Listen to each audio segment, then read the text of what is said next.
beyond that, as I said, I think, keeping your eyes and ears open and observing the changes around you is the key thing in innovation. Innovation is nothing but being able to, change or adapt yourself as the world is, changing and adapting. And if you can do it even a step ahead of everyone else, then even better. Then you're a true, a change maker or a true innovator.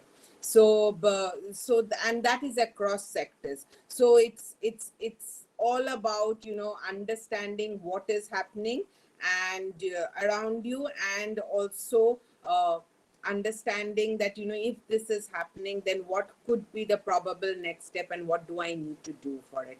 For example, as I'll again, I always take my own example, because at least that is something you all can relate to.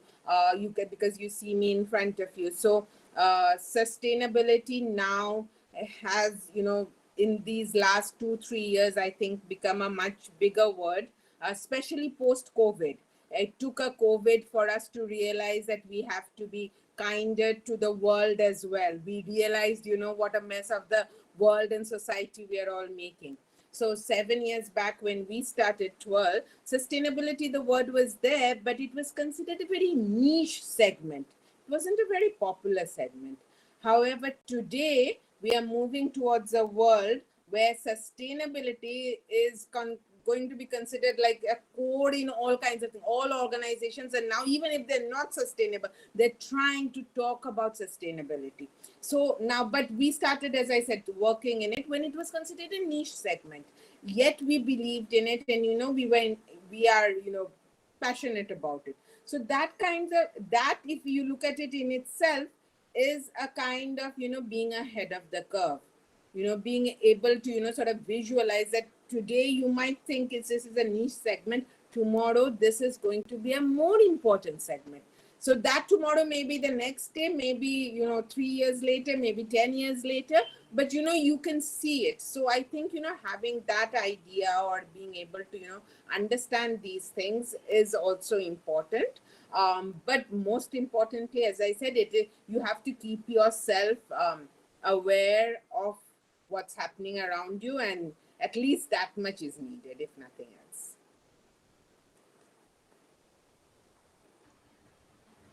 That was very insightful, ma'am. Ma'am, there is a question in my mind going on for a very long time, that we as a student, how we will seize opportunities. Like, we want to be entrepreneur or social entrepreneurs, for say, but how in this very competitive world, in means, how do we look for an opportunity for an work, and how we process in that, proceed for that? Can you just repeat which kind of work? How do you look for?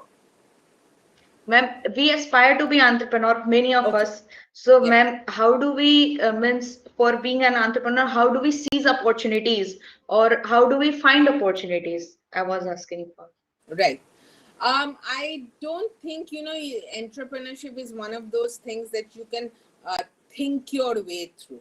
If you think I'm going to be an entrepreneur, and then think, I'll have to find that right problem, or I have to find that right opportunity, then I'll be an entrepreneur. I don't think it's one of those things you can think too much about. Entrepreneurship will happen to you if it's meant to happen to you. An idea will hit your head if it is supposed to hit your head, and you will think that I'm going to do this, or I have to do this, or you will hear